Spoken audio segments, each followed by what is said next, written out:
2024 Narayana Group of Schools, West Bengal. With us we have Ms. Anuttama Banerjee, who is a consultant psychologist and she is also a renowned poet and columnist.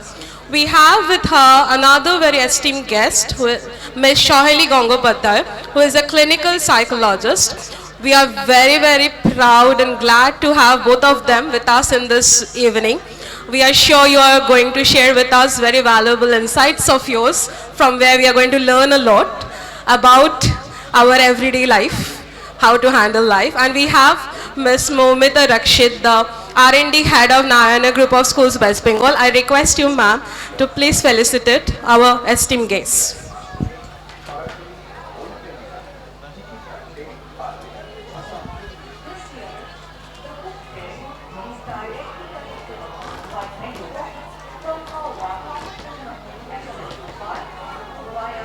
I request all the people to give a big round of applause for our esteemed guests present here, and we will have a very insightful experience today.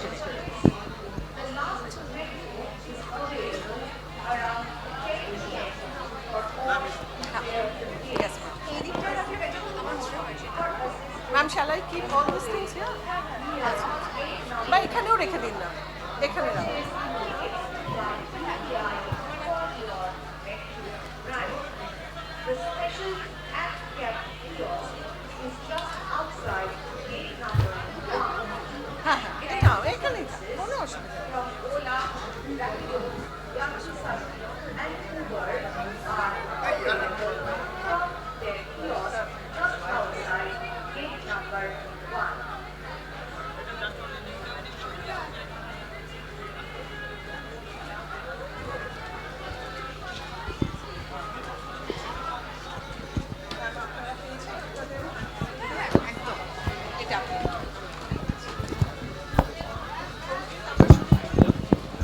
Shubho Sandhya. Narayana school West বেঙ্গলের পক্ষ থেকে সমস্ত বইপ্রেমীদের জানাই সাদর অভ্যর্থনা। আজকে আমরা একটা সুন্দর সন্ধ্যা অতিবাহিত করতে চলেছি। আমাদের সঙ্গে রয়েছে দুজন স্বনামধন্য সাইকোলজিস্ট, অনুত্তমা ব্যানার্জি এবং সহেলি গঙ্গোপাধ্যায়। দুজনেই দুজনের জায়গায় এক একজন মহিমা, এবং আজকে আমরা দুজনকে পেয়ে ধন্য। এবং আজকে আমাদের বিষয় হলো কিভাবে আমরা বাচ্চাদের একাডেমিক পারফরমেন্সকে এনশিওর করতে পারি থ্রু কালেকটিভ ওয়েলবিং। আজকে আমরা শুরু করতে যাচ্ছি আমাদের এই বক্তব্য, আমাদের এই সন্ধ্যা। আপনারা সবাই আমাদের সঙ্গে থাকবেন।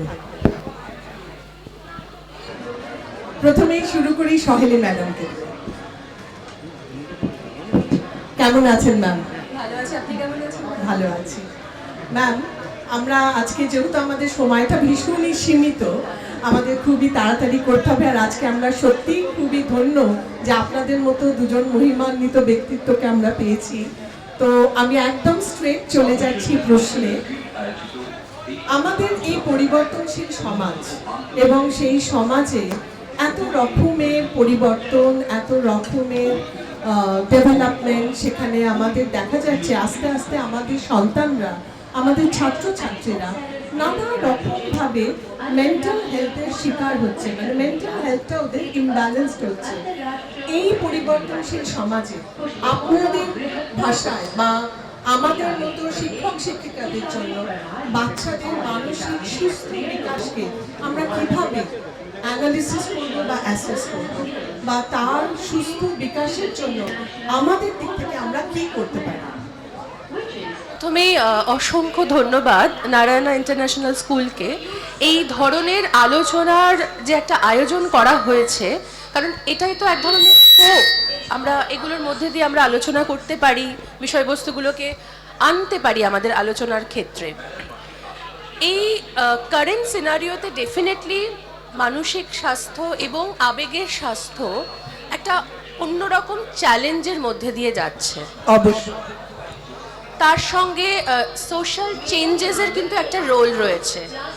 আজ থেকে বেশ কিছু বছর আগে যে ধরনের সোশ্যাল মিডিয়া এনগেজমেন্ট ছিল স্টুডেন্টদের লাইফে, এখন তার মধ্যে একটা আমূল পরিবর্তন হয়েছে এবং একটা দ্রুত পরিবর্তন হয়েছে। যখনই কোনো পরিবর্তন খুব দ্রুত এবং অনেকটা বেশি আনে, তার অবভিয়াসলি আউটকামটাও একটা ইম্প্যাক্ট ফেলে। এই বদলে যাওয়া সমাজের সঙ্গে বাবা মা কিন্তু বিচ্ছিন্ন নয়, তারও কর্মক্ষেত্রে তার ইনভলভমেন্ট, তার সোশ্যাল, তার ফ্রেন্ডস গ্রুপ, পিয়ার গ্রুপের ইন্টারাকশন, তার ফোন ইউজ, তার ইনভলভমেন্ট, তার কাজের ব্যস্ততার জায়গা, এই সব কিছুর কিন্তু একটা অন্যরকম ডিম্যান্ডিং অ্যান্ড চ্যালেঞ্জিং জায়গায় আসছে। স্কুলে যে স্টুডেন্টরা আসছে অনেকেরই সেই মতন করে স্ট্রং পিয়ার গ্রুপ নেই, অথবা এক্সিস্টিং পিয়ার গ্রুপের থেকে একটা কনস্ট্যান্ট আমি আমাকে ওই এক্সিস্টিং গ্রুপে দাঁড় করাতে পারছি কিনার একটা চাপ নিয়ে আসছে। এদের মধ্যেকার কমিউনিকেশন খুব কম হয় কম্প্যারেটিভলি আগের সময়ের থেকে। তো এই ধরনের সিচুয়েশনে যেখানে আমাদের কমিউনিকেশন অনেকটা অ্যারেস্টেড, মানুষের যোগাযোগ কম, এবং সেই প্রভাব যখন প্যারেন্ট চাইল্ড রিলেশনশিপেও কিন্তু বাড়ির ড্রয়িং রুমে তারই একটা রেপ্লিকা দেখা যায়। এখানে হয়তো খুব সংক্ষেপে পড়াশোনা কেমন হচ্ছে নিয়ে কথা বলা হয়, রাদার দেন ওর মনোজগৎ কেমন আছে। আমি প্রথমেই বলছি না যে তার একটা মানসিক সমস্যা বা ইমোশনাল ক্রাইসিস চলবে, একটা ইমোশনাল আপস অ্যান্ড ডাউনও তো চলতে পারে, সেটা একটা স্বাভাবিক নিয়মে। সেটা নিয়ে কি আলোচনা করা হয়? ওর কোন সঙ্গীত শিল্পীকে ভালো লাগে, কোন বন্ধুর প্রতি ও ইনফ্লুয়েন্সড হয়, কাকে নিয়ে ওর খুব ইম্যাজিনেশন, এইগুলো তো ওর একটা জীবন, এটা কি জানতে পারি আমরা? এই কমিউনিকেশনের জায়গাটাও তো বাড়ির ড্রয়িং রুমেও নেই, একসাথে আমরা খেতেও বসি না। তো অনেক সময় এই ধরনের যখন কমিউনিকেশন গ্যাপ পড়ছে, তার প্রভাব বাড়িতে পড়ছে, তার পার্সোনালিটিতে পড়ছে, এবং স্কুলে তো সেই বাচ্চাটিই আসছে এইগুলোকে ক্যারি করেই। ঠিকই বলেছেন। আমি একটা কথা বলছি যে আমরা কিন্তু বাবা মা হিসেবে এখন অনেক বেশি অ্যাওয়্যার, বা শিক্ষক শিক্ষিকা হিসেবে এখন অনেক বেশি সজাগ, কিন্তু তবুও আমরা দেখছি যে আমরা অনেক প্রোগ্রেসিভ হয়েছি আমাদের মাইন্ডসেট। আমরা কিন্তু এমন একটা জেনারেশন, মানে আমরা বাবা মারা বা শিক্ষক শিক্ষিকারা, আমরা এমন একটা জেনারেশন, আমরা কিন্তু জেনারেশন জিকে হ্যান্ডেল করতে রেগুলারলি শিখছি, এবং ওদের মধ্যে দিয়েও অনেক কিছু আমরা নিজেদের মধ্যে চেঞ্জেস আনছি। কিন্তু তবুও আমরা দেখছি যে we are not in the same page with them. তো এটার জন্য পেরেন্টস হিসেবে বা শিক্ষক শিক্ষিকা হিসেবে আমাদের কি ট্রেনিং দরকার? আমরা কিভাবে এই জেনজিকে আরও সুন্দরভাবে ইমোশনালি, ফিজিক্যালি, মানে হোলিস্টিক্যালি আমরা কিভাবে ওদেরকে হ্যান্ডেল করব, বা ওদের ডেভেলপমেন্টে আমরা কতটা ফ্রুটফুলি, কনস্ট্রাকটিভলি পার্টিসিপেট করব, এইটা যদি আমাদের পেরেন্টসদের এবং শিক্ষক শিক্ষিকাদের একটু বলেন। জেনারেশন গ্যাপ তো নতুন নয়, এটা সব সময়ই ছিল এবং সব সময় থাকবেও আগামী দিনে। আমাদেরও পরবর্তী প্রজন্মের সঙ্গে কানেক্ট করতে গেলে কিন্তু নিজেদের একটু আগে চর্চাও করতে হবে। আমরা খুব ডিরেক্টলি গিয়ে কানেক্ট করতে পারবো না, বিকজ অনেক রকমের পরিবর্তন কিন্তু হয়েছে। দেখুন, এই পরিবর্তনের মানুষটার সঙ্গে তো একটা সেতু বন্ধন করতে হয়। সেতু বন্ধন করার একমাত্র মানে ইটারনাল সোর্স হচ্ছে কমিউনিকেশন। আমি কিভাবে কথা বলছি, কোন ভাষায় কথা বলছি, এবং আমি শুধু পারসিভ করলে হবে না আমি অ্যাপ্রোচেবল। আমার স্টুডেন্ট কি পারসিভ করে আমি অ্যাপ্রোচেবল, আমার সন্তান কি পারসিভ করে আমি অ্যাপ্রোচেবল। কারণ খুব বড় ঘটনা ঘটার অনেক আগে ছোট ছোট ঘটনা নিয়ে যখন ও আপনার সামনে আসে, তখন যদি আমি ফেইলড হই ইমোশনালি ভ্যালিডেট করতে, হ্যাভিং সেড দ্যাট, আমি যদি বলে দিই এই তুমি এটা নিজে নিজে ভাবছো, এই এদিকে তাকিও না, মন দিও না, তুমি পড়াশোনা করো, মানে আমি ডিসকার্ড করছি ওর কনসার্নগুলোকে, ও নিজে ধীরে ধীরে বুঝতে পারবে যে এই জায়গাটা আমার সেফ স্পেস নয়। সব সময় যে খুব কনসিয়াসলি হবে এমনটাও নয়, কিন্তু আমি বুঝবো যে আমি তোমার কাছে গর্তে পড়লে কিন্তু যাব না। তো সেখানেই তো আমার কানেকশনটা ছেদ হয়ে গেল, তাই না?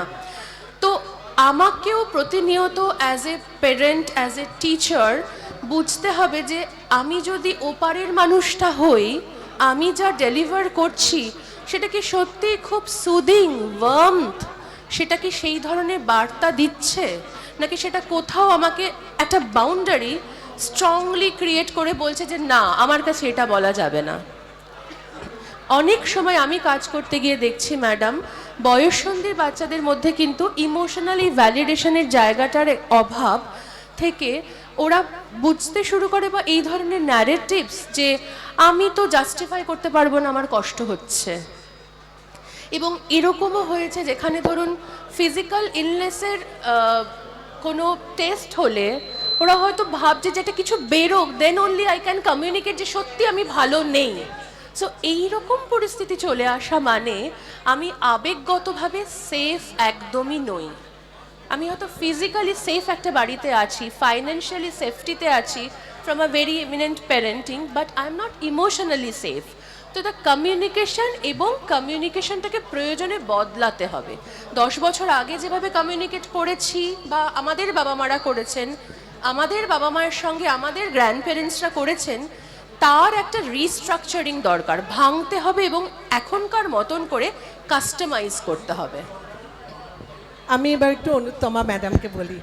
ম্যাম, আমরা তো সহেলি ম্যামের কাছ থেকে শুনলাম যে সত্যি কথাই আমরা হয়তো পেরেন্টস হিসেবে অনেক আরাম দিতে চাই, অনেক সুযোগ দিতে চাই, এবং হয়তো আজকাল ইকোনমিক ইন্ডিপেন্ডেন্সের জন্য আমরা অনেক কিছু অ্যাফোর্ডও করতে পারি, কিন্তু আমরা কোথাও না কোথাও এখনও অবধি বোধহয় সম্পূর্ণ মানসিক বিকাশের পরিপন্থী একটা ব্যবস্থা বলুন বা একটা সুন্দর পরিবেশ আমরা হয়তো তৈরি করে উঠতে পারছি না। আমি আপনার কাছে রিকোয়েস্ট করব ম্যাম, আপনি যদি আমাদের একটু গুড পেরেন্টিং নিয়ে, যেখানে আমরা একটুখানি আপনার কাছ থেকে কিছু ভ্যালুয়েবল সাজেশনস পেতে পারি, যেখানে আমাদের পেরেন্টসরা খুবই লাভবান হবে। অনেক ধন্যবাদ। ধন্যবাদ নারায়ণের গ্রুপ অফ স্কুলসকেও, যেটা সহেলিও বললেন যে আমাদের এই ধরনের আলোচনায় একত্রিত করার জন্য, কারণ এই প্রয়োজন এবং এই সংলাপ নিরন্তর, একবারে ফুরোনোর নয়। সহেলি খুব সুন্দর বলছিলেন একটা সেফ এনভায়রনমেন্ট তৈরি করার কথা, খুবই গুরুত্বপূর্ণ, এবং আমিও সহেলির থেকে এই বিষয়গুলো শুনতে শুনতে শিখছি, কারণ আমি সন্তানদের নিয়ে, ছোট বাচ্চাদের নিয়ে কাজ করি না, ও করে। কিন্তু তারা যখন বড় হয়ে যায় এবং অনেক আনহিলড উন্ডস নিয়ে আমাদের কাছে আসে, তখন তার একটা ছোটবেলার ছবি দেখতে পাওয়া যায়, এবং সেখানে তার ওই সূত্রপাতের আঁতুর ঘরে কোন অভিভাবকের কি ভূমিকা ছিল আর কি হতে পারতো তাই নিয়েও অনেক অনুযোগ, অভিযোগ, অনেক স্মৃতি, অনেক দুঃখ, এমনকি ট্রমা থাকে তো বটেই। যে কমিউনিকেশনের কথা সহেলি বলছিলেন, আমি তার একদম রেশ টেনেই বলবো, আমরা যদি কমিউনিকেট করার আগে একটু জিজ্ঞেস করি, even this is a part of good parenting, what I am communicating, exactly why am I communicating. কারণ আমরা অনেক সময় না আমার সন্তানের জীবন সম্পর্কে জানতে যাচ্ছি, হ্যাঁ আমি তোর সাথে কথা বলি, আমি তো ওকে ওর জীবনের প্রশ্ন জিজ্ঞেস করি, তার কারণ আমার ওকে নিয়ে আদতে ভীষণ অ্যাংজাইটি আর কৌতূহল আছে। আমি আমার অ্যাংজাইটি নিরসনের জন্য যাচ্ছি, তোমাকে বুঝতে যাচ্ছি না। যে মুহূর্তে আমার কেনটাতে আমি অনেক বেশি, সেই মুহূর্তে তোমার আর আমার সেতুবন্ধন ব্যাহত হবে।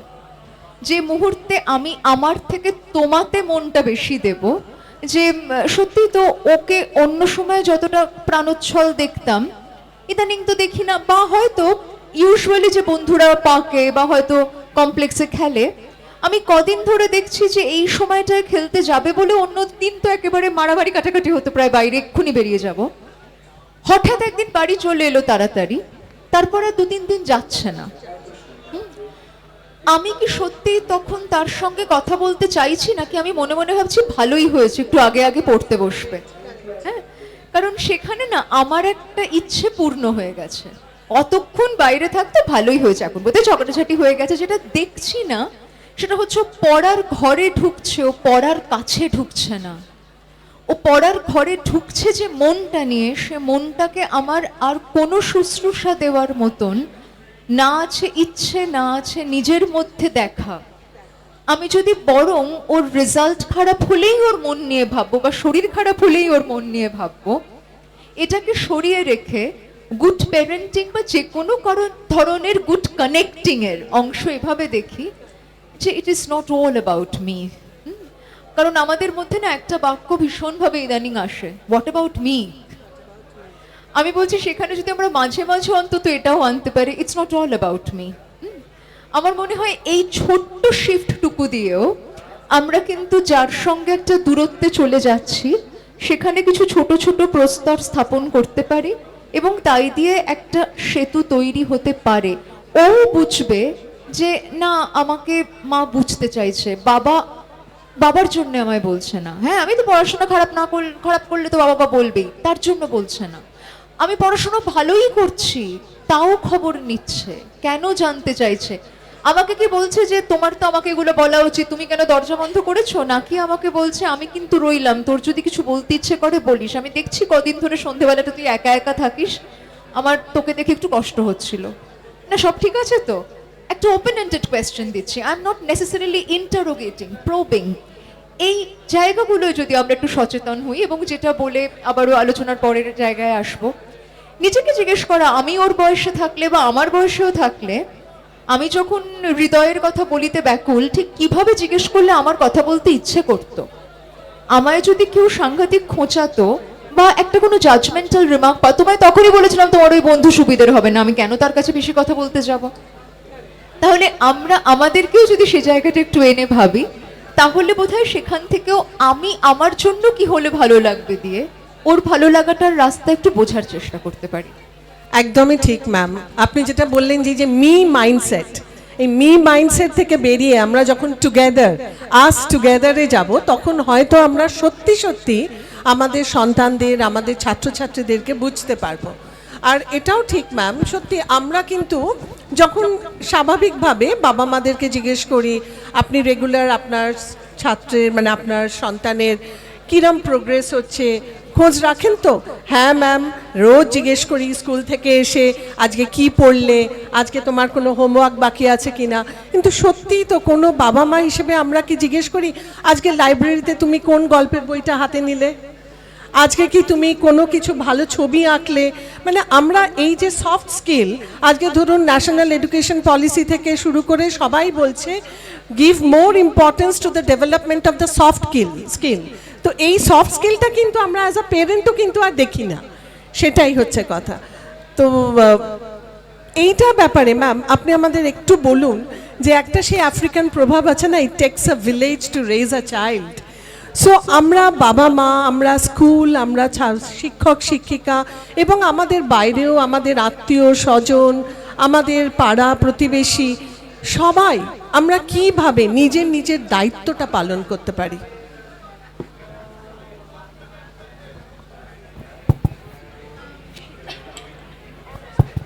সেই উত্তরটায় যাওয়ার আগে আমি আরেকটা জায়গাও একটু অ্যাড করব, যে আমাদের নানান এডুকেশনাল পলিসিসও আসলে আমাদের শুধু পারফর্মার আর স্কিলড পারসন বানাতেই আগ্রহী, and I have huge resistance about that. It is not just the skills, how is my child doing. Okay সারাক্ষণ ডুইং মোডে তার জন্য থাকতে হবে না। হিউম্যান বিইংকে হিউম্যান ডুইং বানিয়ে দেওয়ার মধ্যে আদতে কিন্তু আমি তার ক্লান্তির পথ তৈরি করে দিচ্ছি, কারণ সে জানছে আমায় সব সময় পারতে হবে, আমায় পারতেই হবে, ভালোবাসা পেতে গেলেও পারতে হবে। এবং আমি যে বয়সের মানুষদের নিয়ে কাজ করি, অনেক সময় দেখছি যে তারা তাদের হয়তো পরবর্তীকালে প্রেমে পড়েছে, সম্পর্কে আছে, সে কাউকে একটা ডেট করবে ভাবছে, সেখানেও সে তার বেস্ট পারফর্মিং সেলফকে নিয়ে যেতে চাইছে। কেন? তার কারণ ছোট থেকে আমি শিখেছি যে আমি পারফর্ম করলে ভালোবাসা পাই। আমি কিচ্ছু না করে মাটিতে থেপড়ে বসে সিলিং এর দিকে তাকিয়ে থাকলেও তুমি আমার প্রিয় হতে পারো, এই আশ্বাসটা নিয়ে সে কেন বড় হতে পারে না? তার মানে এই নয় যে তাকে অকম্যে ঢেকি হতে হবে। একদম ঠিক। তোমার কাজ, কিন্তু তুমি পুরোটাই কর্মী মৌমাছি নও, তুমি একটা মানুষ যার আরো অনেক কিছুর আবেগের মধ্যে দিয়ে যাওয়া আছে। এবং যেটা আপনি বলছিলেন যে it takes the village to bring up a child, there is always a village inside every child. তো সেই যে প্রত্যেকের মধ্যে শহর, অদ্ভুত গ্রাম আছে, very unique to each person, আমার মনে হয় যে সেটার হদিশ যদি হয়, সে দায়িত্ব শুধুমাত্র তার বায়োলজিক্যাল ফ্যামিলিরও নয়, একটা কালেকটিভ কমিউনিটি রেসপন্সিবিলিটির জায়গা যদি আমরা আনতে পারি। এবং সেটাও না আমরা তার একটা খুব নঙর্থক ছবি অনেক সময় দেখতে পাই। আমি এমন একটা পাড়ায় বড় হয়েছিলাম যে পাড়ায় আমি কোনোদিনও বাস করতে ফিরতে চাইবো না। সে পাড়া নিয়ে আমার ছোটবেলার অনেক ছোট ছোট নস্টালজিয়া থাকতে পারে, কিন্তু সে নাক গলানো দাদা বৌদি মাসি মাসিমাদের আমি আমার আর কোনো বেলারই অংশ করতে চাই না। ফলে ওইটা কিন্তু কমিউনিটি রেসপন্সিবিলিটি নয়। আমি তোমার বাচ্চাকে তো অমুকের সঙ্গে দেখা গেল ফোন করে জানিয়ে দিচ্ছি, ও তোমার মেয়ে যা সব পোশাক পরে আজকাল তো তার দিকে তাকানোই যায় না, এই নিয়ে একটা সামাজিক আচরণের মধ্যে বা একটা ওকেশনের মধ্যে কুটকচালি করছি। This is not taking social responsibility. তো আমাদেরও বুঝতে হবে যে which one is actually community responsibility and which one isn't. কোনটায় আমি তাকে আরো দূরে ঠেলছি, কোনটায় আমি তাকে বরং কাছে আনতে পারি। এবং সেখানে আমার মনে হয় যে বরং যদি আমরা নিজেরাও আরো একটু সতর্ক হই যে অমুকের বাড়ির সন্তান নিয়ে গসিপ করাটা রেসপন্সিবিলিটি নয়। আমার যদি সত্যিই কোনো কনসার্ন থেকে থাকে আমিও একটু সেটা নিয়ে ভাবনা চিন্তা করি, এবং যখন কমিউনিকেট করব কিভাবে কমিউনিকেট করব দেখি। আমি যদি জানি যে ও একটা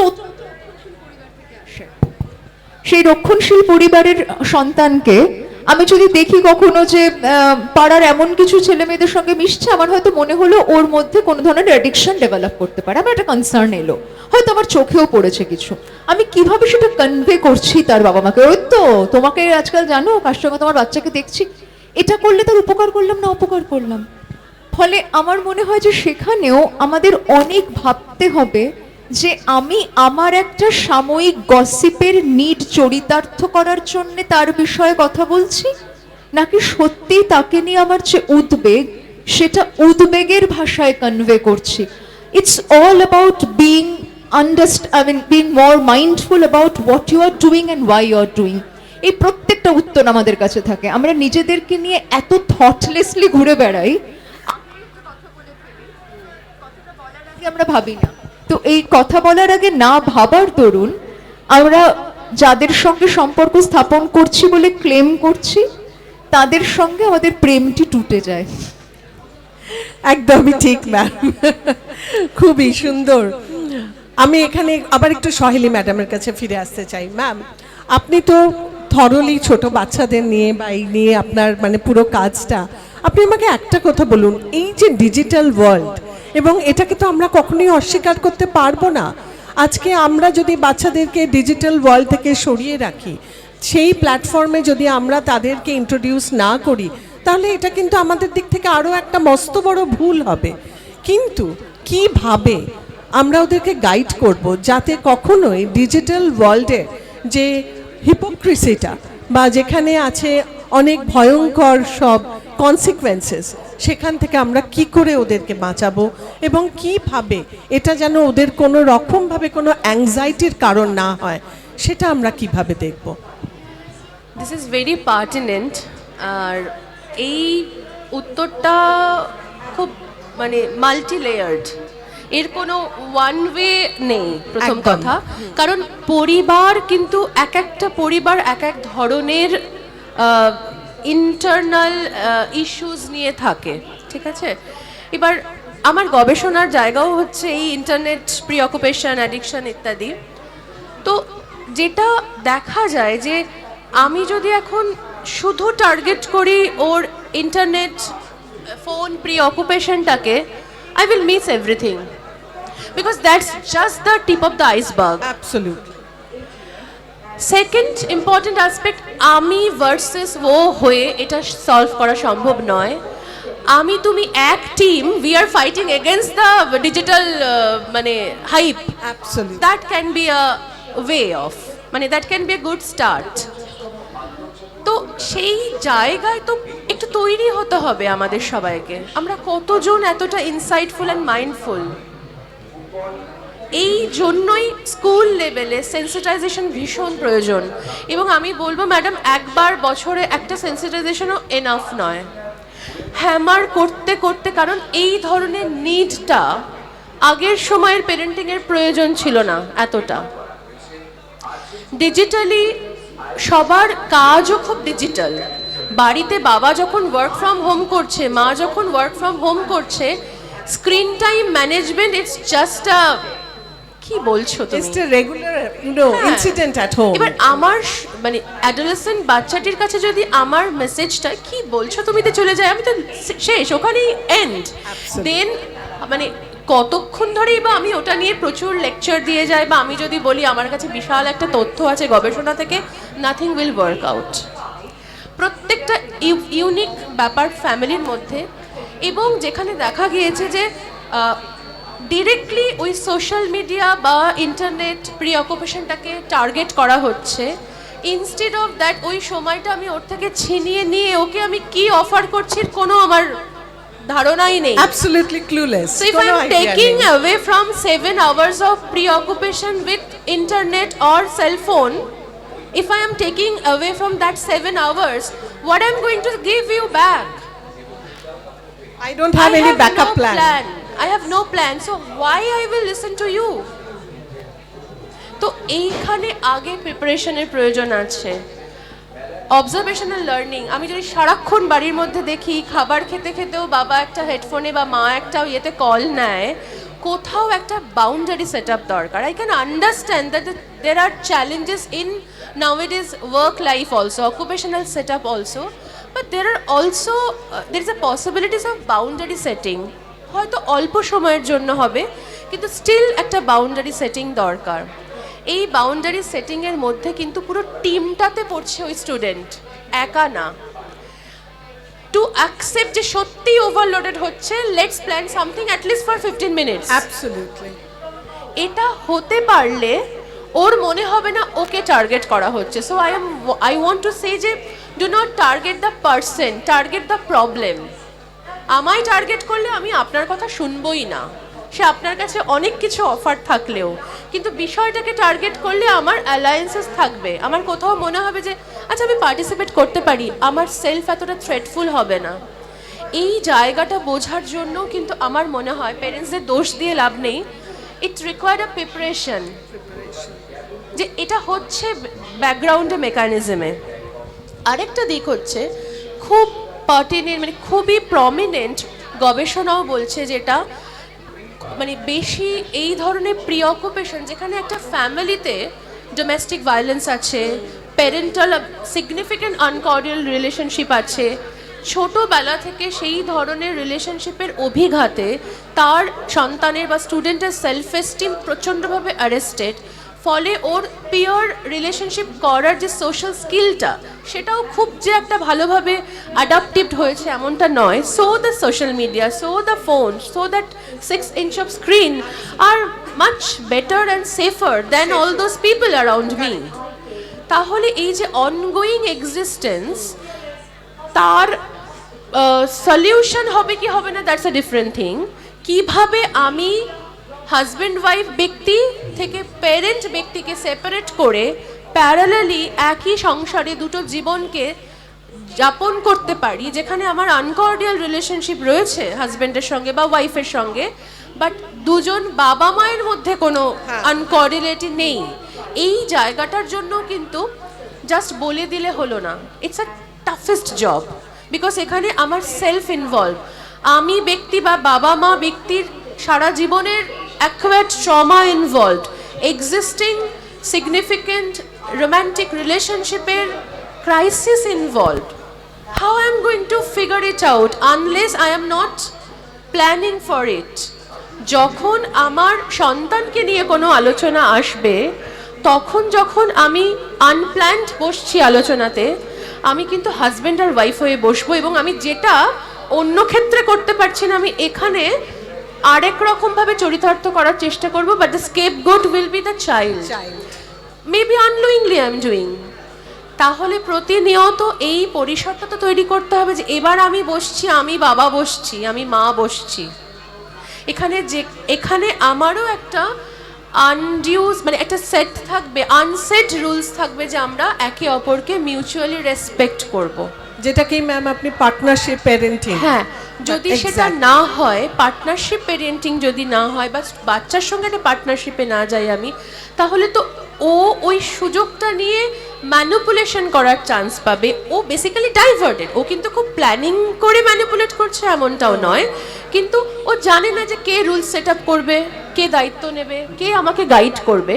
ও শুধু দেখছে বাউন্ডারি ব্লার, ঝাপসা। মেবি ওর কাছে- বাবা মাকে কন্ট্রাডিক্ট করছে, হ্যাঁ। মা বাবাকে কন্ট্রাডিক্ট করছে। বা কখনো কখনো এই আনকর্ডিয়াল রিলেশনশিপের কারণে আমার আউটকাম কনসিস্টেন্ট না। মানে আজকে আমি মা, আমার মুডটা ভালো, আমি হয়তো রিলাক্টেন্ট, কালকে আমার মুডটা খারাপ, আমি হয়তো ভীষণভাবে মানে প্রেশার ক্রিয়েট করছি। সো দ্য ইনকনসিস্টেন্ট আউটকাম ওর মধ্যে ডিসোনেন্স আনবে, ওর ইমোশনাল রেগুলেশনে অসুবিধা হবে, ও ফিগার আউট করতে পারবে না যে কি করতে হবে আমার। এবং সেটা ডেফিনেটলি তার একাডেমিক পারফরমেন্সে হ্যাঁ, রিফ্লেক্ট হ্যাঁ। করবে। হয়তো ভালোবাসা আছে কিন্তু সিস্টেম নেই। তাহলে হয়তো এই ফ্লোরটাকে আমি খুব ভালোবেসে তৈরি করতে চাইছি, কিন্তু I have no planning for all those 4 pillars. ওটা নিয়ে আমি ভাবছি না, তাহলে কি করে আমি হাজার ভালোবাসা দিয়ে ওইটাকে দাঁড় করাতে পারবো না? ঘরের ভেতরে ওরকম একটা ঘর থাকছে ঠিক, এবং একদমই ঠিক। দ্যাট ইজ ভেরি অ্যালার্মিং যদি এরকম ঘটনা ঘটে। এবং আমরা জানি এখন এই ধরনের প্রবলেমস কিন্তু অনেক বেশি আমাদের কাছে আসছে। অনুত্তমাদিও বলবে, যেখানে এই ধরনের অনগোয়িং এক্সিস্টিং আমি ক্রাইসিস থেকে সেইটা একটু অনুত্তমা ম্যামকে জিজ্ঞেস করবো। ম্যাম, আপনি তো নিশ্চয়ই বিভিন্ন রকমের কেস পান, এখানে এরকমও কেস পান যেখানে দেখছেন যে হয়তো ইমোশনাল বা বিহেভিয়ারিয়াল ডিসঅর্ডার বা প্রবলেমস আছে, যেটা কিন্তু অনেক সময় আমরা প্রপারলি আইডেন্টিফাই করতে পারি না। আমরা ভাবি বাচ্চাটার ডিসিপ্লিনের প্রবলেম আছে। সো ম্যাম, এইটাকে আপনি আমাদের জন্য কিভাবে বলবেন, কিভাবে আমরা এটাকে দেখব বা কিভাবে আমরা এটাকে হ্যান্ডেল করব? এটা মাল্টি লেয়ার্ড, এবং আমরা সোশ্যাল মিডিয়ার দিক থেকে যেটা সহেলি এক্ষুনি বলছিলেন এবং বিউটিফুলি এক্সপ্লেন্ড, যে সত্যি এটা আমাদের একটা টিম ওয়ার্ক।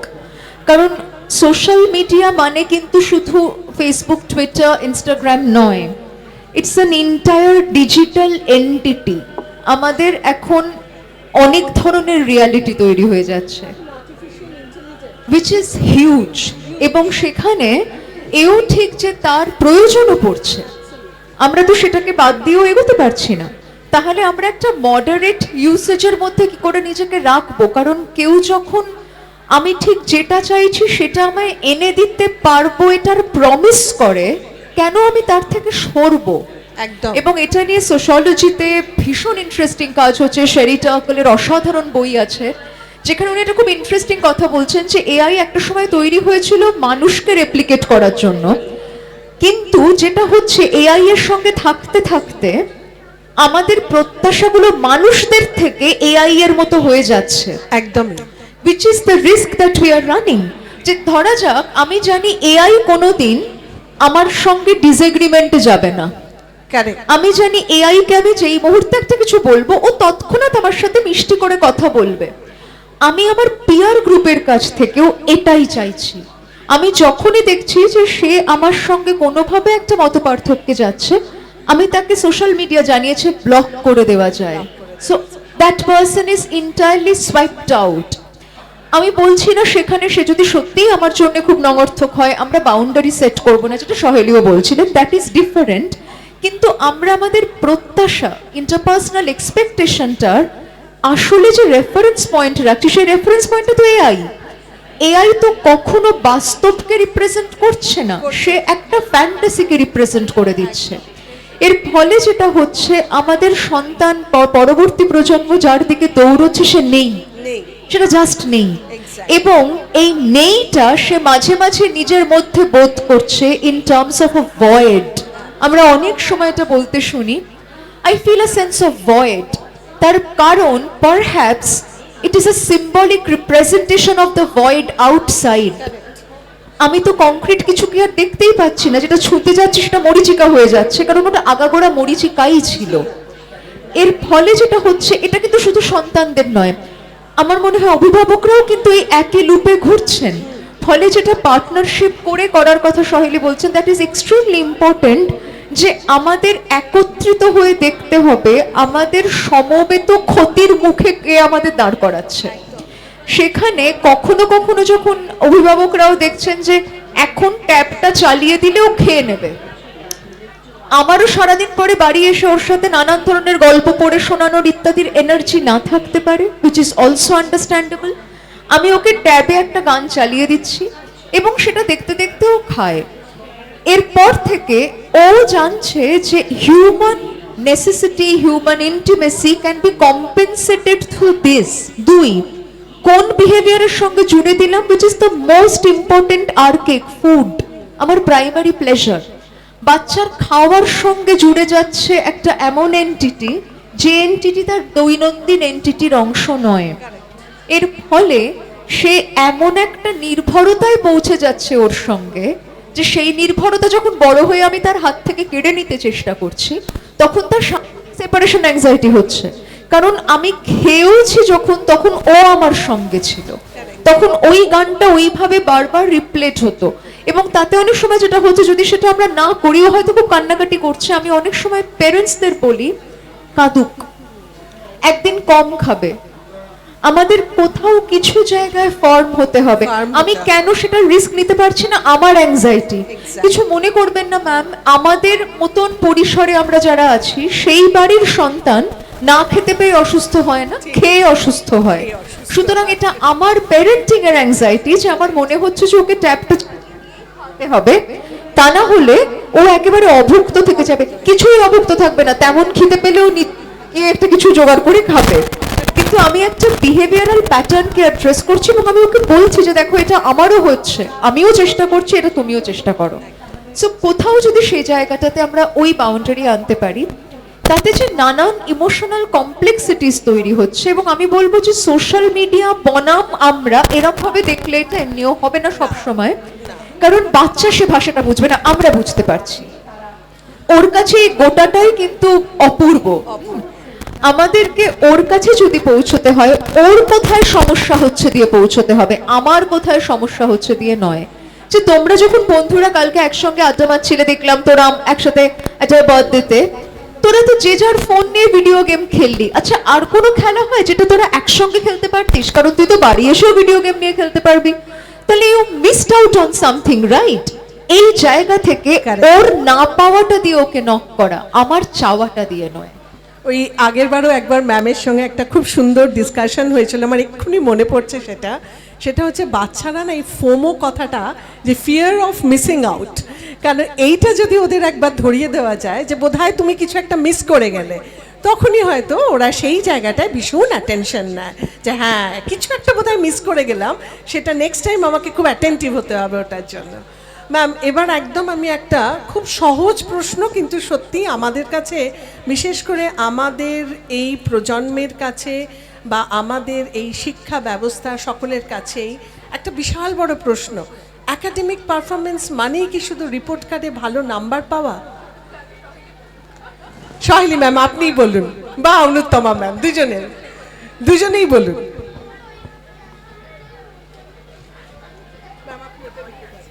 ঠিক আছে, ডেফিনেটলি না। ইনফ্যাক্ট আমার ভাগ্যিস আমি বাচ্চাদের দেখি না। আমার মনে হয় যে সমস্ত বাবা মারা খুব হতাশ হয়ে যান এটা শুনলে, কি আপনি বাচ্চাদের দেখেন না? আমি তাদের প্রত্যেকের উদ্দেশ্যে বলছি, আপনারা বেঁচে গেছেন, আমি বাচ্চাদের দেখি না।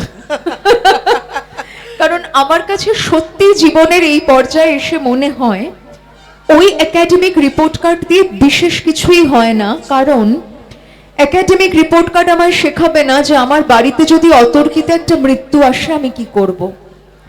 একাডেমিক রিপোর্ট কার্ড আমায় শেখাবে না কাল যে আমার পরম বন্ধু ছিল সে যদি আজ আমার সঙ্গে শত্রুতায় উপনীত হয় আমি কি করব। একাডেমিক রিপোর্ট কার্ড আমায় শেখাবে না যে আমার যদি কালকে একটা দুরারোগ্য ব্যাধি হয় আমি কি করব। আমাদের একটাও ডিফিকাল্ট ইমোশনের সঙ্গে ডিল করতে শেখায় না আমাদের একাডেমিক রিপোর্ট কার্ড। আমি শিখেছিলাম সাইকোলজি পড়ার সময়, সহিলে শিখেছিলেন সাইকোলজি পড়ার সময়। কেন প্রাথমিক মানসিক শুশ্রূষার কথা, মনের কথা পাঠ্যক্রমের অন্তর্গত হবে না? অন্তত আমাদের সংলাপের অন্তর্গত হবে না। আমার যখন বুকটা ফেটে যাচ্ছে এটা ভেবে যে আমার প্রিয় বন্ধু তার বাবা মার সঙ্গে একটা অন্য শহরে চলে যাবে, কাল থেকে আর তাকে কোনোদিন দেখতে পাবো না, কেন তখন আমি গমের ফলন পড়বো? কেন সেটা পড়ে আমার মন কোনো রকমের উত্তর পাবে? আমার ইচ্ছে করবে না তখন জানতে যে কোথায় রাইস বেশি হয়, কোথায় wheat. I am least bothered. I am interested in my friend leaving me. দাঁড়িয়ে আমার মনে হয় যে আমাদের ছোট বাচ্চাদের সঙ্গেও যদি একটু একটু করে আমরা এই সংলাপে আসতে পারি এবং নিজের কাছে, আমি বলবো বড়রাও এই প্রশ্ন যদি মাঝে মাঝে নিজেদের কাছে করেন, আমার কাছে সাফল্য মানে কি আসলে? কারণ এরম যদি হয় যে আমরা আলাদিনের জিনকে পেলাম, সে এসে আমাদের বললো যে একটি বার জীবনে তুমি আমায় পেয়েছো, একটি উইশ করতে পারবে, আর ফেরত আসবো না, আমরা কি উইশ করব? এবার যদি সে বলে আমি যেন বোর্ডসে ভালো রেজাল্ট করি, ধরো পড়লে, তারপর তো বাকি জীবন তো পড়ে রইলো। One wish cannot solve your entire life's problem. So I think it is important to rather think about that, যে আমি আমার জীবন থেকে ভালো থাকা বলতে আদতে কি চাই, সাফল্য বলতে আদতে কি চাই। এইবার সেই যে গন্তব্যটাকে কোথাও দেখার চেষ্টা করছি, আমার পড়াশোনা, আমার জ্ঞান, আমার বিদ্যা আমায় কি করে তার কাছে নিয়ে যেতে পারে। পড়াশোনার ডেফিনেটলি প্রয়োজন আছে, কিন্তু কিভাবে তার প্রয়োজন আছে, এইটা আমার মনে হয় একটা ডায়ালগে আনতে হবে। এবং একাডেমিক পারফরমেন্স, পার্টিকুলারলি রেজাল্টস আর স্ট্যাটিস্টিক্যাল স্কোরস, এটা একটা গ্রেডেশন স্কেলের স্কোর। তো গ্রেডেশন স্কেলের স্কোর কখনো উঠবে কখনো নামবে। একটা স্কুলে যদি একজনই সবসময় ফার্স্ট হয়, আমি অনেক সময় মজা করে বলেছি কি সাংঘাতিক আমাদের সমাজের অবস্থা হবে ভাবুন। একটি ভালো ডাক্তার, একটি ভালো ইঞ্জিনিয়ার, একজনই ভালো সাইকোলজিস্ট, একজনই ভালো টিচার, গোটা সমাজ রসাতলে যাবে। ভাগ্যিস অনেক ভালোরা এগিয়ে আসে, ভাগ্যিস কখনো অমুক ফার্স্ট হয়, কখনো তুসুক ফার্স্ট হয়। একজন ভালো শুধু হতে থাকলে সমাজের ভালো কখনো হতে পারে না। কখনো না। আমরা অলমোস্ট আমাদের এই ডিসকাশনের মধ্যে আমি শৈলী ম্যামের আনসারটা নেব। ম্যাম, আমি একটু আপনাকে বলবো, আপনার আনসারের সঙ্গে আপনি আমাকে একটু হিন্ট দেবেন যে এই যে ধরুন যারা বড্ড বেশি একাডেমিক ওরিয়েন্টেড, তারা অনেক সময় কিন্তু ভীষণভাবে বুলিড হয়। এই বুলিটা নিয়ে আপনি যদি আমাদের একটু বলেন যে কিভাবে এটাও আমরা হ্যান্ডেল করব। বেশ, আপনার আগের প্রশ্নে ওর সঙ্গে আমি সহমত সম্পূর্ণভাবে। তার সাথে আমি একটা জিনিস জুড়বো যে আমার কাছে অনেক সময় এই ধরনের সমস্যা ডিরেক্টলি আসে যে হয়তো সেই স্টুডেন্টের হয়তো হিউম্যানিটিস পছন্দ, কিন্তু তার বাবা মা হয়তো একটু প্রেশার করছে, ডক্টর, ইঞ্জিনিয়ার ইত্যাদি। সে হয়তো equally competent for science group, but the inclination towards humanities, এই যে ডিসঅনেন্স, মানে আমি অঙ্ক পারি না তাহলে আর ডিসঅনেন্স থাকে না, কিন্তু আমি অঙ্কেও তুখর, অ্যাট দ্য সেম টাইম আমি হয়তো চিত্রশিল্পী হওয়ার স্বপ্ন দেখছি। এটা তো একটা সাংঘাতিক চ্যালেঞ্জিং সিচুয়েশন। এই সিচুয়েশনসগুলো যখন আসে এবং নাম্বার, মার্কস, কাজিনস ভালো করছে, কাজিনস জয়েন্ট মানে নিট দিয়ে দিচ্ছে, আমি দিচ্ছি না, এই ধরনের ডিসিশনে বাবা মাও অনেক সময় হতাশা বোধ করেন, স্টুডেন্টও হতাশা বোধ করেন। আমি সবসময় একটা জায়গায় রিফ্লেক্ট করার চেষ্টা করি, যে আমি বলি যে দেখ, সারা জীবনে যখন বুড়ো হয়ে যাবি বুঝবি সব থেকে বেশি সময় তুই কর্মক্ষেত্রে ছিলিস। মানে in spite of having a balance personal and professional life, তুমি বাড়িতে বসেও মানে ভাবছো তোমার কর্মক্ষেত্রের বেশ কিছু স্ট্র্যাটেজিক প্ল্যানিং ইত্যাদি ইত্যাদি অ্যান্ড অল, এবং তুমি থাকছো অনেকক্ষণ, সকালবেলা ঘুম থেকে উঠে ওটাই তোমার যাওয়ার জায়গা। নিজেকে হাজারবার প্রশ্ন করো, কোন কাজ করতে গেলে আমার সানডের জন্য আকুতি মিকুতি হবে না, সেই কাজটা আমি ভালো এই মুহূর্তে না পারতে পারি, তার জন্য আমি ট্রেনিং নিতে পারি, তার জন্য আমি প্রসেসটাতে হাঁটতে পারি, রাস্তাটা গোটাটা আমার জানা নয় যখন আমি ক্লাস 9 বা 10। এই এত প্রশ্নের সামনে, মানে আমার কাজিন কি করছে, বাবার কি এক্সপেকটেশন, মায়ের কি এক্সপেকটেশন, আমি কি পারি, আমি পারতেই পারি অঙ্কে সাংঘাতিক ভালো, কিন্তু আমার ভালো লাগতে নাই পারে অঙ্ক পড়াবো, আমার হয়তো অন্য কিছু ভালো লাগতে পারে। তো আস্ক ইয়োরসেলফ আ কোয়েশ্চেন, কোন কাজটার সাথে, কোন ধরনের অকুপেশনাল সেটআপটার সাথে আমি সম্পৃক্ত হতে গিয়ে আমার মনে হবে না I need a space, because you will spend most of the time there, because তার সাথেই তোমার মানসিক আবেগগত প্রশান্তি বা ব্যালেন্স পুরোপুরি জড়িয়ে আছে। অ্যান্ড দেন ডেফিনেটলি মার্কস তো একটা জায়গায় টেকনিক্যালি ইম্পর্টেন্ট, কারণ আমার যদি স্বপ্ন থাকে সাইকোলজি নিয়ে পড়বো, আমাকে ইকুয়ালি অঙ্ক, ইতিহাস, কেমিস্ট্রি, ফিজিক্স যা যা ছিল আমার 12-এ, কেমিস্ট্রি, ফিজিক্স এগুলোতে ইকুয়ালি ভালো নাম্বার না করলে, ওভারঅল নাম্বারটা না এলে ওই 90-95%-এর লাস্ট পার্সেন্টাইলটা আমি হিট করতে পারবো না। তাহলে আমি যখন অপেক্ষাকৃত পছন্দের সাবজেক্টটা পড়ছি, আমাকে একটা নিজের সাথে জায়গায় আসতে হবে, আমাকে ওই সিঁড়িটা পেতে হেল্প করবে। এটা হচ্ছে সেই তলাটা যাতে আমি ল্যান্ড আপ করতে চাই না, বাট ওই তলাটাকে মিস করেও আমি 4th ফ্লোরে যেতে পারবো না। তাহলে আমি কোথাও একটু ফ্রেন্ডলি হতে পারি আমার কমপ্লেক্সিটির সঙ্গে। আমি একদম জাস্ট আমি পড়বো না, নাম্বার করবো না, সেটা না করেও আমি নিজের ইন্টারেস্টটাকে ইনট্যাক্ট রেখে ওই বাড়ির চাপটার একটাই প্রশ্ন যে আমি কোন প্রফেশনে সারাদিন থাকলেও আমার ক্লান্তি একটু কম হবে, আমার রবিবারের জন্য আকুতি মিনতি হবে না, সেটাই তোর উত্তর। আমি সেই উত্তর দেওয়ার জন্য নেই বসে। সো দ্যাটস দ্য ওয়ে আমি, আমার মনে হয় যে এই কমিউনিকেশনটাতে আমি বাবা মাকেও ইনভলভ করি। ঠিক তো একদমই ঠিক। এটাই। আর বুলিং এর জায়গাটা আমি বলবো bullyingটা যে একটু আমরা শুনতে চাই ম্যাম আপনার থেকে। অনেক সময় না বুলিংটা ওই টিপ অফ দ্য আইসবার্গ। বাড়িতে বহু মানে সন্তান বিভিন্ন কারণে ভীষণ ডিসএম্পাওয়ার্ড ফিল করে।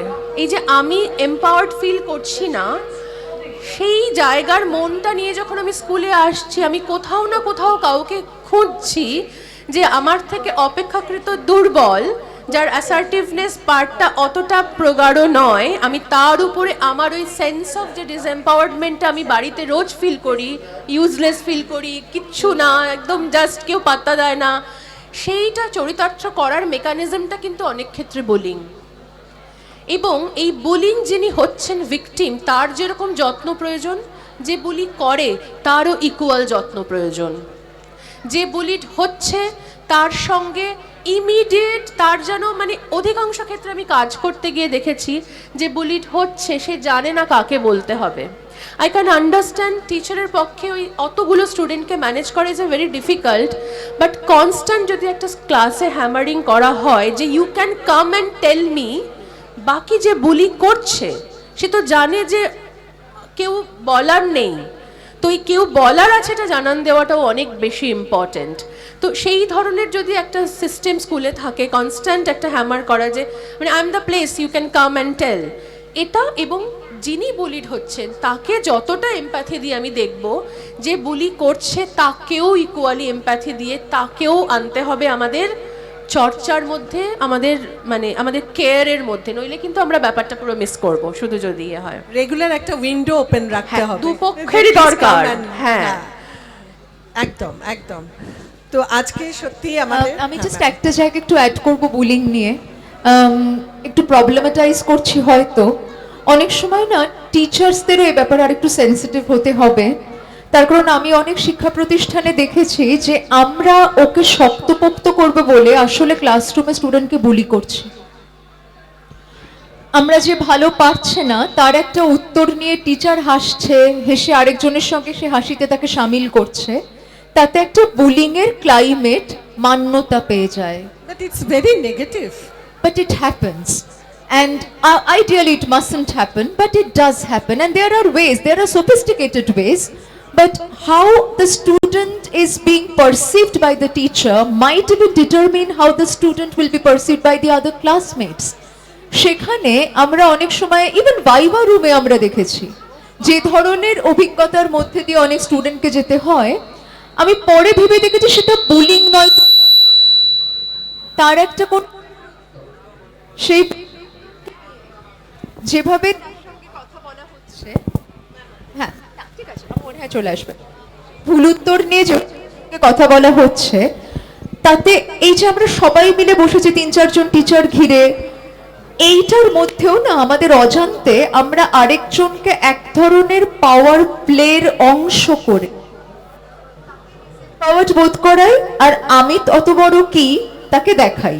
কিন্তু ম্যাম আউটকামটা কি হবে, মানে why this kind of a okay. আমাদের মানুষকে ছোট করতে ভালো লাগে, তার কারণ আদতে আমরা যদি সত্যিই কনফিডেন্ট হতাম, তোমায় ছোট করে আমায় বড় হতে হতো না। Absolutely. ফলে আমাদের প্রত্যেকের মধ্যে অনেক আনরিজলভড সেন্স অফ ইনফিরিয়রিটিস আছে। আমরা যখনই একটা পাওয়ার পজিশন পেয়ে যাই, ধরুন একজন টিচার যে স্টাফ রুমে হয়তো সকলের চোখে অতটা এখনো অ্যাকসেপ্টেড হতে পারেননি, সে সেই অপ্রাপ্তি নিয়ে রাগ নিয়ে একটা ক্লাসরুমে গেলেন, তো সেই ক্লাসরুমে সে বাচ্চাদের সঙ্গে যখন ডিল করবে তার সেই রাগ কিভাবে বেরোবে আমরা জানি না। এর ফলে বাকি বাচ্চারাও ও আবার উত্তর দেবে বলে হাত তুলেছে, এটা করার সুযোগ পেয়ে যাচ্ছে। কারণ আমিও যখন ওর হাতটা ওঠে চশমার উপর দিয়ে, ও তুমি বলো কি বলবে, that's enough. That's it. I don't have to say anything more than that, more already explicitly. labeling. Absolutely. So I think we have to be extremely careful as institutions, as teachers. আমার কোনো স্টুডেন্টের উত্তর ভুল হলে নিশ্চয়ই তাকে আমি ধরিয়ে দেব। কোনো স্টুডেন্ট পড়াশোনায় ভালো না হতে পারে, কেউ বেশি ভালো হতে পারে, but in my approach with my student, এই মুহূর্তে তোমার যেটার জন্য তোমাকে আমি হয়তো বকেওছি, যেটা তুমি জঘন্য উত্তর লিখেছো, that has nothing to do with my love for you. আমার তোমাকে অ্যাকসেপ্ট করা, রেসপেক্ট করা তোমার একাডেমিক পারফরমেন্সের উপর কন্ডিশনাল নয়। আর একটা জিনিস ম্যাম যেটা আপনি বললেন, ডেফিনেটলি অ্যাজ আ টিচার আমার হয়তো এই রাইটটা আছে to tell you that it's absolutely unacceptable the answer, you need to redo, but equally as a teacher I should be there to help you out how to redo, that is the thing. হ্যাঁ, so equally মানে আজকে ধরুন আমরা যখন আমাদের একটা collective wellbeing নিয়ে কথা বলছি, এখানে আমরা অভিভাবকরা, আমরা একটা ইনস্টিটিউশন হিসেবে বা একটা শিক্ষক শিক্ষিকা, যেটা আমরা পুরোটা আমরা যে ডিসকাশনটা করলাম, আমার মনে হয় আমাদের ভুল ধরার রাইটও যেমন আছে, কিন্তু ভুলটাকে শুধরে দেওয়ার অতটা দায়িত্বটাও কিন্তু নিতে হবে। দায়িত্ব ছাড়া আমরা কিন্তু ভুল ধরতে পারি না। আর এইখানে আমি একটা জিনিস একটু বলবো, তুমি হয়তো নিজেও এক্সপিরিয়েন্স করবে তোমার সেশনে, যে স্কুলে যখন স্কুল কাউন্সিলরকে বাচ্চারা গিয়ে কিছু বলছে, কাউন্সিলর টু প্রিন্সিপাল, এই যে জায়গাটা এত তরলভাবে সমস্ত ইনফরমেশন চলে যাচ্ছে, তারপর সারা ক্লাস এই যে ওই একটি বাচ্চাকে মাঝে মাঝে কাউন্সিলর ডাকেন, এই যে ও ডিসক্রিমিনেট হয়ে যাচ্ছে, এইখানটাতে কিন্তু আমার মনে হয় প্রত্যেকটা স্কুলকে একটা প্ল্যানিংয়ে আসতে হবে, কি করলে আমরা সার্ভিস দিতে পারি, সার্ভিস উইথ ডিগনিটি দিতে পারি। আদারওয়াইজ এই ম্যান্ডেটরি করে দিলাম প্রত্যেকটা স্কুলে একটা করে কাউন্সিলর আছে, is not going to help out. কারণ ওরা এসে বলে আমরা বলবো না, বললে এটা হয়, দরকার নেই আমার অবধি আসা। স্কুলে যদি ফেসিলিটি থাকে তুমি ওখানে করো, that will be both the way cost effective. কিন্তু unless I am having a plan with a dignity, আমার সার্ভিস থাকলেই হলো না। আমার জলটা আছে কিন্তু জলটা আমি আপনাকে উইথাউট ডিগনিটি দিচ্ছি, nothing to do with that. So this dignity is a very important component. Very important. নইলে এটার যে সুদূর প্রসারী ফল, তারপরে তো টিচার্স ক্লাসে নেই সেই সময়, ও যে কি ডিল করছে, that's a horrible picture. Absolutely. You are 100% correct, ma'am. That's why many a time we say to our counselors not to even disclose the name. That's great, ma'am. Name of I'm the so students. happy to that hear we will that. not disclose the name of the Huh. students. And in fact, sometime entire counseling sessions takes place in absolute secrecy, so that the children, when comes to the counselor, he or she can open up. Because আমরা তো ওইটাই করে দিচ্ছি যাতে তুমি open up করো, তোমার ডিফিকাল্টিটা তুমি একজনকে বলো, and he or she is an expert to give us a guidance how to deal with your difficulty. So that is the thing. Hopefully ma'am আজকে আমরা সবাই ভীষণ ভীষণ একটা সুন্দর সন্ধ্যা কাটালাম এবং আমরা আপনাদের থেকে অনেক কিছু শিখলাম অ্যাজ আ অভিভাবক, অ্যাজ এ শিক্ষক শিক্ষিকা, এবং এখানে নিশ্চয়ই অনেক বইপ্রেমী ছাত্রছাত্রীও আছে, তারাও বুঝলো কিভাবে তারা তাদের স্ক্রিন টাইমকে হ্যান্ডেল করবে, বাবা মারাও বুঝলো কিভাবে সমবেতভাবে মি থেকে আস, এই যে ম্যাম একটা সুন্দর ট্রানজিশন বললেন, এইখানে এসে আমরাও কখনো কখনো যে তোর কী হয়েছে, তুই কেন একা বসে আছিস, এই যে জিনিসটা একটা জায়গা তৈরি করে দেওয়া, এর ভেতর দিয়ে হয়তো আমরা একটা আগামী প্রজন্মকে খুব সুন্দরভাবে তৈরি করতে পারবো। অপেক্ষায় রইলাম ম্যাম, আবার আগামী বুক ফেয়ারে আপনাদের সঙ্গে দেখা হবে এবং এরকমই সুন্দর একটা আলোচনা সভার আমরা অংশীদার হব। ধন্যবাদ অনুত্তমা ম্যাম, ধন্যবাদ ভালো লাগলো শাহিনা। আপনার Thank you, এত ma'am. সুন্দর সুন্দর প্রশ্ন, যে এই আলোচনাটা করতে পারার জায়গা তৈরি করে দেওয়া, খুব ভালো লাগে। ঠিক, খুব ভালো লাগলো। এবং আপনি যেভাবে গোটা বিষয়টাকে বাঁধলেন সেটা সত্যি উল্লেখযোগ্য। আর আমি যথারীতি যেহেতু বাচ্চাদের নিয়ে কাজ করি না, ফলে আজকে সেশন থেকে আমি অনেক আহরণ নিয়ে যাচ্ছি। Thank you. আমি অনেক আহরণ নিয়ে যাচ্ছি। ধন্যবাদ, ধন্যবাদ। From your speech and from your explanation. Thank you. আমাদের এই পারস্পরিক মিউচুয়াল অ্যাডমিরেশন চলতে থাকবে।